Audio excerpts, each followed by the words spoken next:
रहे हैं ओ पाकिस्तान से। अरे ये वही पाकिस्तान है 2014 से पहले कश्मीर कश्मीर चिल्लाता था।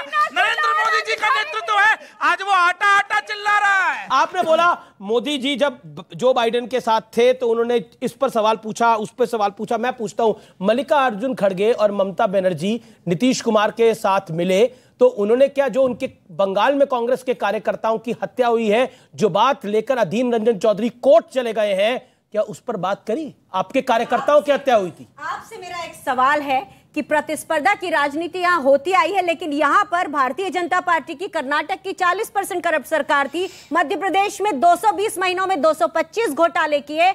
आप एक बात समझ लें कि इस देश में अगर आप ये हिंदू मुस्लिम का चटपटा वो लेकर आए थे तो आप गोलगप्पे रोज नहीं खा सकते, आप लंच ब्रेकफास्ट डिनर तीनों में नहीं खा सकते। अल्टीमेटली इस देश को दाल चावल चाहिए और लोगों को समझ में आ गया है कि ये जो हिंदू मुस्लिम के चटखारे हैं इससे उनका कुछ भला नहीं होना है।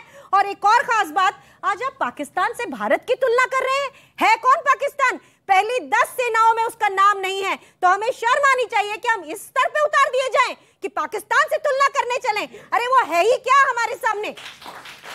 बहुत अच्छा इन्होंने बात कही, इन्होंने कहा पाकिस्तान से तुलना नहीं होनी चाहिए, इनके लिए वाकई तुलना नहीं है, क्योंकि ये तो वो हैं मणिशंकर अय्यर और सलमान खुर्शीद गए थे पाकिस्तान में कि आप मदद करो मोदी को हटाने के लिए। मैं ये सवाल पूछ रहा हूं आपसे, बंगाल में आपके कार्यकर्ताओं की हत्या हो रही है और आप कांग्रेस की ऑफिशियल प्रवक्ता हैं, क्या आपको दुख नहीं है आपके कार्यकर्ताओं को जो मारा गया?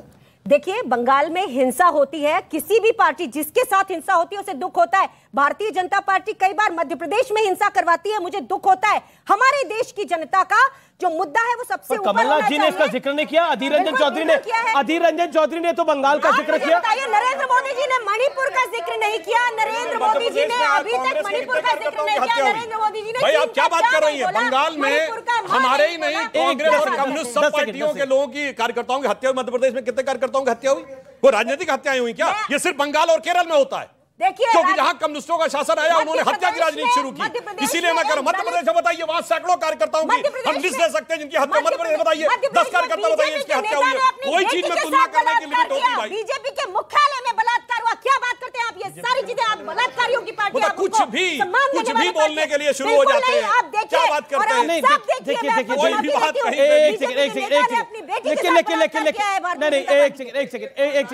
आप सवाल आपका। कल प्रधानमंत्री मोदी ने अमेरिकी प्रेस मीडिया को पहली बार कोई एक प्रेस कॉन्फ्रेंस करी, तो भारत में वो कब दिन आएगा जब प्रधानमंत्री पत्रकारों को वो करेंगे? इसी दिल्ली में जनवरी 2015 में वो प्रेस कॉन्फ्रेंस हुई थी जिसमें बराक ओबामा को बराक बोला था। तब इन्होंने ये कहा था बराक बराक कैसे बोल रहे हैं, क्योंकि वो मेरा दोस्त है। भूल गए भाई? जी। और सुनिए जी। अच्छा, ये मैडम है, इनका हाथ को पहले तो आपको हाथ आपका जल्दी स्वस्थ हो, हम बोलते हैं। आपका सवाल क्या मैडम? मेरा सवाल ये है कि जब अटल बिहारी वाजपेयी के समय में 24 पार्टियों का यूपीए के जो भी एनडीए के खिलाफ गठबंधन हुआ था, तो कोई विशेष बात नहीं है लोकतंत्र में, तो अब ये क्या फजीहत हो रही है? अगर समान विचारधारा के लोग जो उनको गलत लग रहा है लोकतंत्र के लिए, तो अब ये से क्या है? और दूसरी बात, मैं ट्रैवल ब्लॉगर हूँ, गलत बात नहीं कर रही हूँ। मैं बिहार में कुछ नीतीश जब आए थे तब मैंने पूरा घूमा बिहार, मेरा कुर्ता पीछे से घिस गया गाड़ियों में ऐसे ऐसे कूदते कूदते, और अब मैं गई हूँ प्लेन बिल्कुल सड़कें हैं। क्या पता अच्छा आए परिवर्तन देश के विकास के लिए। ये एक सवाल है कि गठबंधन तो पहले भी होते थे, लेकिन अब बीजेपी इसको इतना उखड़ क्यों रही है? क्या डर रही है बीजेपी? सुनिए, अटल जी के नेतृत्व में जब हमने एनडीए बनाया, वो देश के इतिहास का पहला गठबंधन था जिसने अपना कार्यकाल पूरा किया। जानते क्यों? क्योंकि गठबंधन के साथ ही यह तय हुआ कि गठबंधन का नेता अब की बारी अटल बिहारी था। इनसे पूछिए गठबंधन का नेता कौन? बाएं दाएं चे पे पता नहीं क्या, मोदी वर्सेस कौन? ठीक है, इसी सवाल पर आते हैं। ये बड़ा पॉइंट है, मोदी वर्सेस कौन। और आप तीनों से मेरा सवाल है, सत्यप्रकाश जी, मोदी वर्सेस कौन? इनका नेता है जिसको 10 साल से लोग सत्ता में देख रहे हैं, देश का प्रधानमंत्री है, इनका नेता मोदी है, नरेंद्र मोदी है। आपका नेता कौन है? अरविंद केजरीवाल है, राहुल जी हैं, नीतीश कुमार है, तेजस्वी यादव है, आदित्य ठाकरे हैं, उद्धव ठाकरे हैं, शरद पवार हैं, सुप्रिया सूले हैं। कौन है? मोदी वर्सेस 140 करोड़ की जनता है इस देश की। मोदी को हराने के लिए, रुक जाइए, अब देखिए, मोदी को हराने के लिए 140 करोड़ जनता। अभी आ रहे हैं। आप प्रधान नीति जब इस देश की बन जाएगी तो आपको प्रधानमंत्री भी पता चल जाएगा। एक से एक काबिल और कद्दावर लोग हैं वहां, तो एक मोदी जी और कोई है भी नहीं। पूरे भारतीय जनता पार्टी नेता विहीन होते जा रही है, वहां तो कोई है भी नहीं। नेतृत्व विहीन पार्टी, नीति विहीन पार्टी, उसके खिलाफ हम लोगों की प्रधान नीति बनेगी, प्रधानमंत्री आ जाएगा। मैं आपकी मजबूरी समझता हूं, मैं इस मजबूरी का फायदा नहीं उठाऊंगा आज।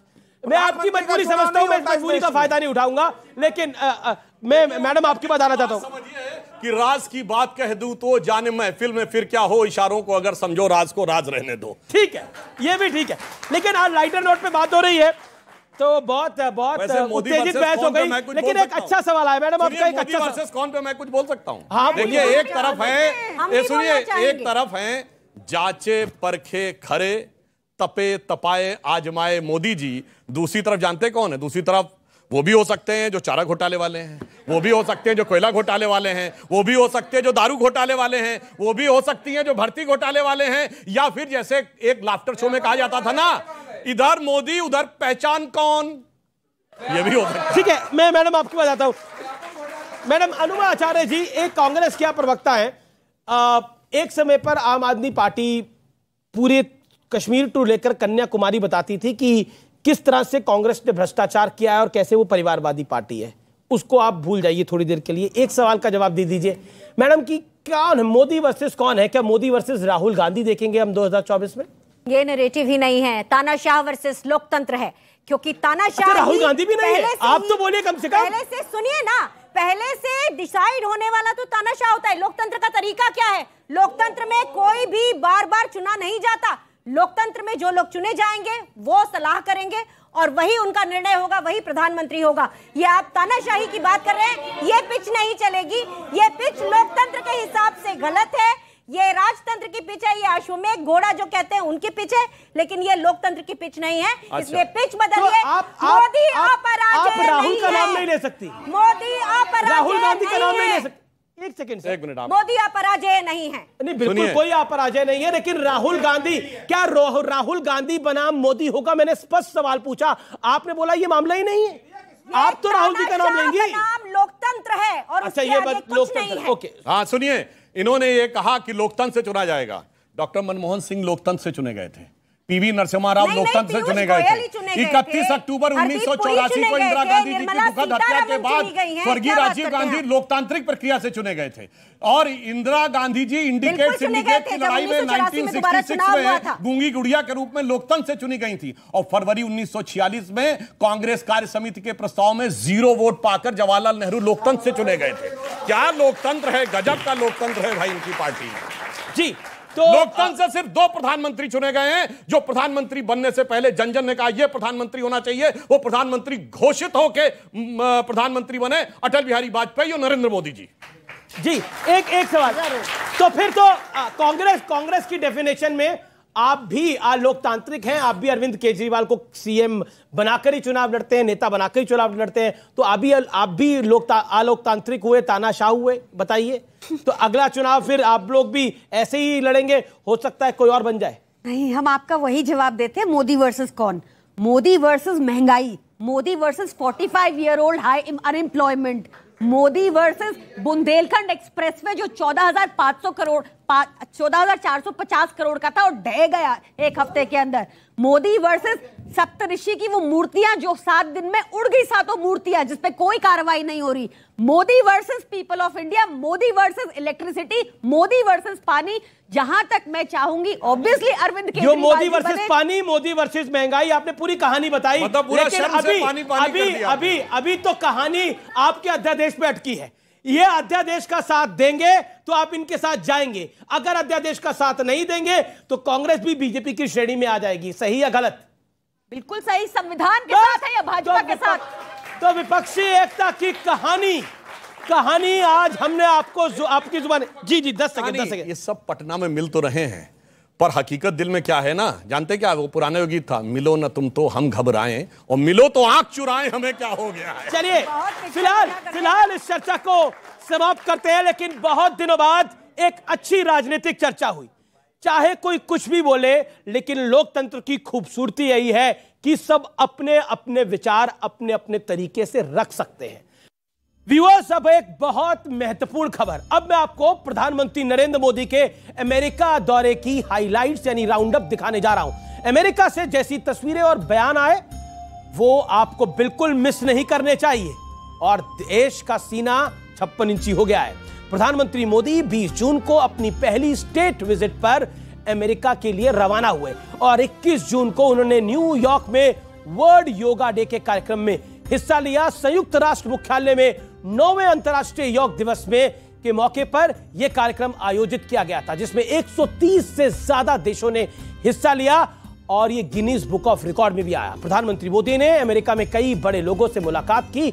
इसमें एलन मस्क भी शामिल थे, जिन्होंने खुद को मोदी का फैन बता दिया। इसके अलावा मशहूर गणितज्ञ निकोलस नसीम तालेब ने कहा कि भारत को कोविड मैनेजमेंट बेहद प्रभावशाली रहा है।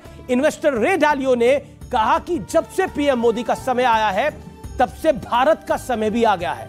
मशहूर लेखक नील टायसन ने कहा कि प्रधानमंत्री मोदी के लिए कुछ भी असंभव नहीं है।